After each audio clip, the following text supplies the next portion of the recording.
Yeah, but he shows up. He's got to been vamping out there for a fucking half an hour. It's time to fucking get home. Don't you get tired of me? So that's rich! Okay, so this is The Star is Born. Bradley Cooper just punched his brother. Right in the face. And let's find out why. They turned it into a fucking wind farm!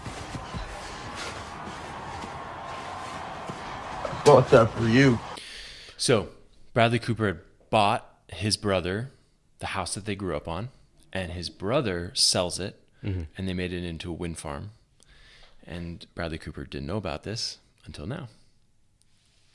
And that was his reaction. He's angry. That's how he's handling it. He has some slight micro expressions of anger here. Just a little bit. It's very subtle.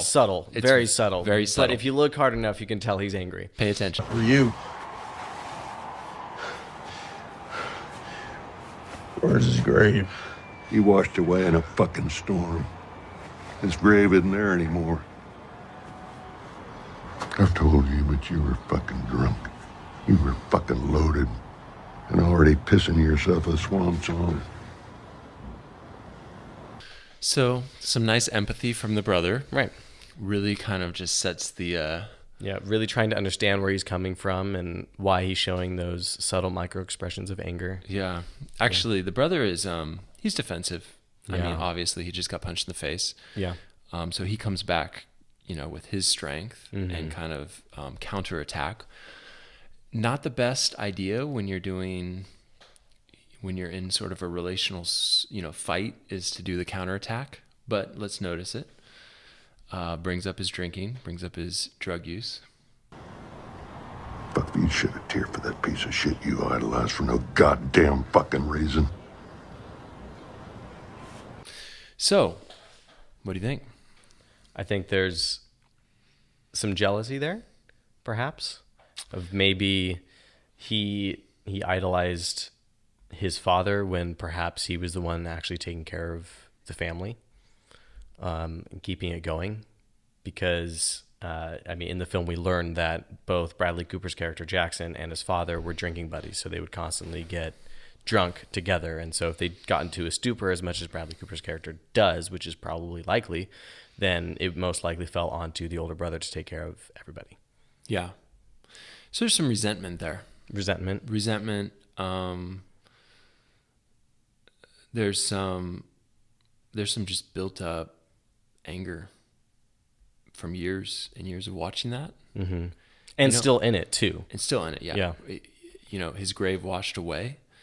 So often what happens if you have, a sort of negative experience with the father is you can idealize, or you can go all bad, or you can go all good. It's actually really psychologically hard to be somewhere in the middle. Really? Yeah. So it's easier just to go one or the other. One extreme over One the extreme. other. And so it's kind of hard to see the reality of the situation then. I would imagine what is actually happening in the relationship. Yeah. So, what is the good? What is the bad? Bradley Cooper has only seen the good. His brother has only seen the bad. And so in this scene, they're kind of coming up against that They're very dyad. polarized because they see their father in very different lights. Yep. So how would you help someone come through? Yeah. I mean, look at that, especially so if they were... The more you do work on the early attachment figures, the more you realize that there's complicated emotions that go both ways, and there's mixed emotions, and there's yearnings that are unmet. There's anger that's suppressed. So I would say for Bradley Cooper, his anger towards his father is probably fairly suppressed.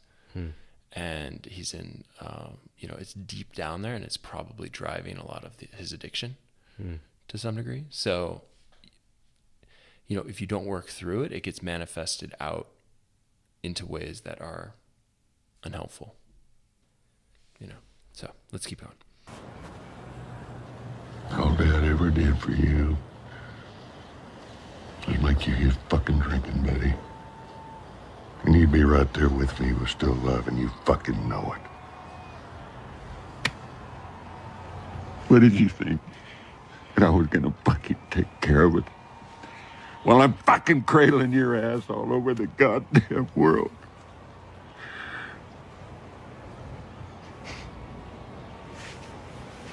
His emotion changed. Yeah. What was the emotion change? I wish I could see his face because I'm not so good at micro expressions quite yet. I'm learning, but I mean I want to say sadness, but I think that's not. It's sadness, but it doesn't seem strong enough because I think there's more in there. There's intensity. Yeah, there's intensity, but the sadness is over the loss of having a brother who continues to be needing to be cradled all over the world. And he sees his brother spiraling down over and over again, continuing in these addictions, and it's ruining him. Mm-hmm. And there's really nothing he can do about it. Yep. Yeah. It's a good excuse. Raising a little brother so you don't have to deal with the fact that you were no fucking good. So, I mean, that was Bradley Cooper's opportunity to change the whole situation. He could have softened. He could have,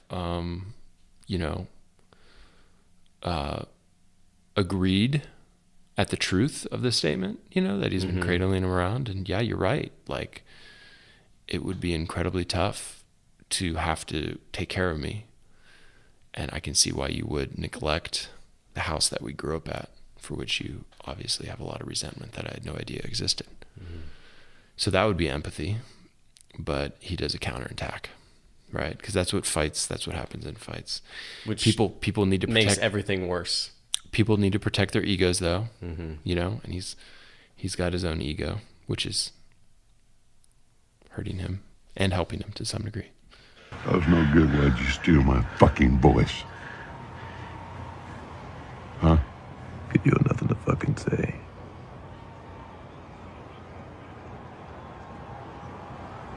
You were too proud to sing any of the songs I ever wrote. You know, I got something to say now. Oh, you were too proud to sing the songs I had ever wrote. Oh, it's so like the counterattacks are getting so deep. I mean, we're really getting to the core. It's like counterattack tennis. You keep, hitting the ball back and forth. Right. And both of their egos are keeping both of them from, one, connecting with each other, two, overcoming addiction, and three, actually seeing each other thrive or thriving themselves. You were too proud to sing my songs. Bradley Cooper is a good songwriter. Yes, he is. If his brother would have sung his songs, he might have actually had his career take off. Yeah. So it's pride that keeps pushing them down, both of them. Now, pal, I'm done being your fucking errand boy. I quit.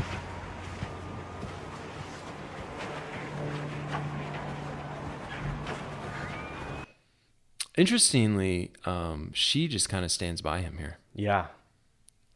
That's really interesting because there's no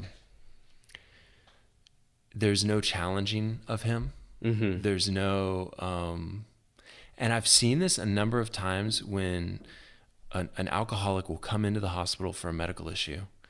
And when he sobers up 3 or 4 days in, when the medical issue has gone down, chronic pancreatitis, inflamed liver, maybe even bleeding out from, his mouth because of esophageal varices, the wife will stand by the bed and support him completely and just be like, no, I think we should take him home. No, I don't think he needs treatment.